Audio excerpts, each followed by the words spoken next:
As I was in the bathroom today getting ready for these videos, I was thinking, life isn't really about us. We think it is, we like to imagine it is, but it really isn't. And that's where most of our problems come from, is thinking that everything in life is about us. But it's not about you. It's not about me. We are a part of the big picture. So with that in mind, today's question is it all about you? Stay tuned.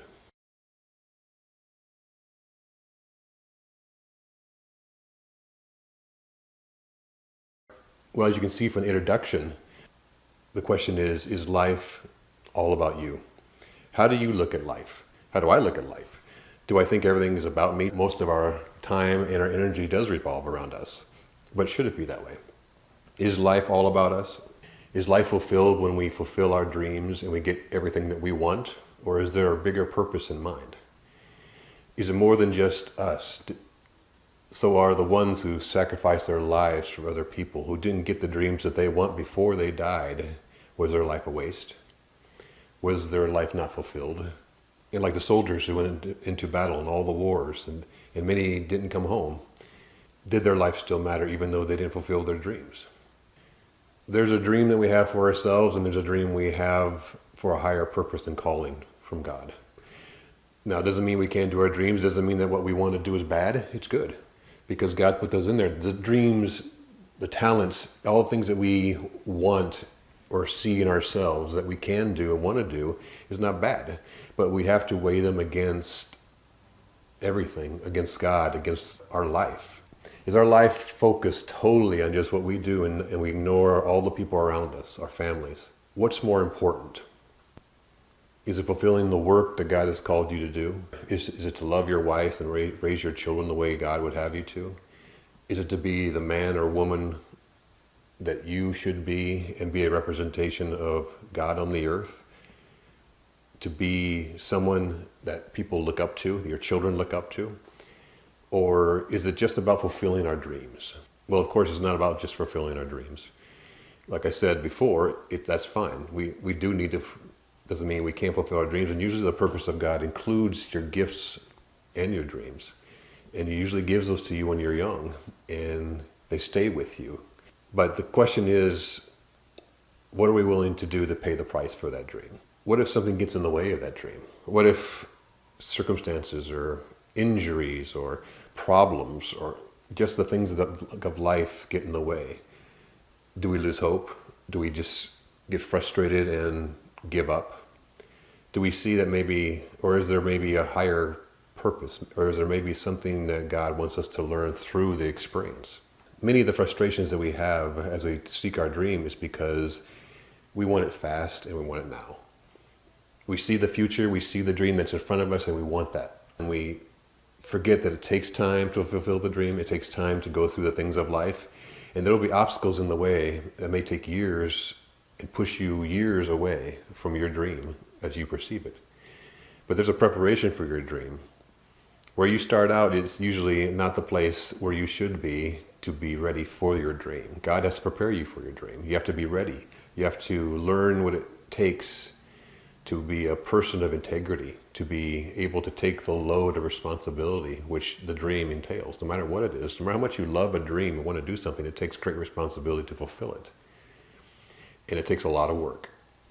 Most of us don't want to do the work. Most of us don't want to spend the time, the years it may take to fulfill the dream. But if we do, it'll be worth it. And along the way, you grow into a more mature and perfected person. And that's what we want. And that's what God wants. Many of the things that we go through, God will use to grow us up, per se. And we need that. So if you're stuck in a world of just thinking about you, lost in yourself, lost in your dream, feeling like a failure, you need to look at the higher purpose, and you need to see what brought me to this place and what will get me out of it. If you don't know what gets you out of it, I'll tell you one thing: start with looking to God. Jesus Christ is the answer to all these things. But you have to look for it, you have to believe that, and you have to seek the Lord. He's there if you want to find Him. He's talking to you already. But are you listening? Are you wanting to change? Are you wanting to have a life that means something? Because Your life by yourself, no matter if you fulfill your dream or not, unless you have people in your life, if you have others in your life, if you're not serving people, if you're not helping people, if you're not making a difference in someone's life, you haven't fulfilled your dream. The dream is bigger than you. It's always bigger than you because it includes God and includes people. We'd like to be loners. We'd like to just do things by ourselves, but that's not usually how it goes. Most of the dreams will include other people, and that's the way it should be because we need each other and we need the Lord. So the question of, is it all about you? Ask yourself, is it all about me? Is how I'm living just totally and completely about me? Just the little things in your life. Look at just your family life, where you live. How are you keeping your life in order? Is your house clean? Is your bills paid? Are you working? Am I lazy? Are you doing the best you can with what you have? And if you're still frustrated in that, usually if you're frustrated, it's because things aren't happening as quickly as you want. But it's also because you're probably not doing something you should be doing. We have to take a deep and hard look at ourselves many times, and we don't want to do that. Life is a constant evaluation of where we are in it. And we need to daily take a look at ourselves and where we're at. So if you're in a lifestyle of drugs, pornography, you're violent toward women or children, anger problems, issues of addictions in any form, it's all about you. And you can say, well, I have all these problems, all these things that happen. It's still all about you. Those things are a cause of not facing your problems and not getting the help you need. We all need help. We all need to deal with the things in our lives. But if you're falling into these things of addiction, you're falling into the trap that is pulling you to destruction, then you need to see it. You need to look at it. Don't ignore it.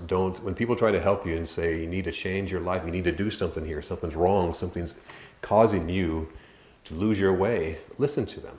That's what they're there for. God brings people into our lives to help us get back on the road. It's not about being better or worse. We all need help. It's about getting out of the pit. Do you want to have a better life? Do you want to be responsible and be the man or woman that you should be? Or do you just want to stay in the life that you have? Do you want something better? Do you want to change? Do you want to be a better man, a better woman? Do you want to serve the Lord? Do you want the benefits of a life in God, which is the only life there really is? Do you want to be a person of love, of integrity, and strength? Or would you rather do it all alone? Would you rather be by yourself? Would you rather have the life that you currently have? Or do you want to change? Do you want something better? Or is it all about you? That is the question.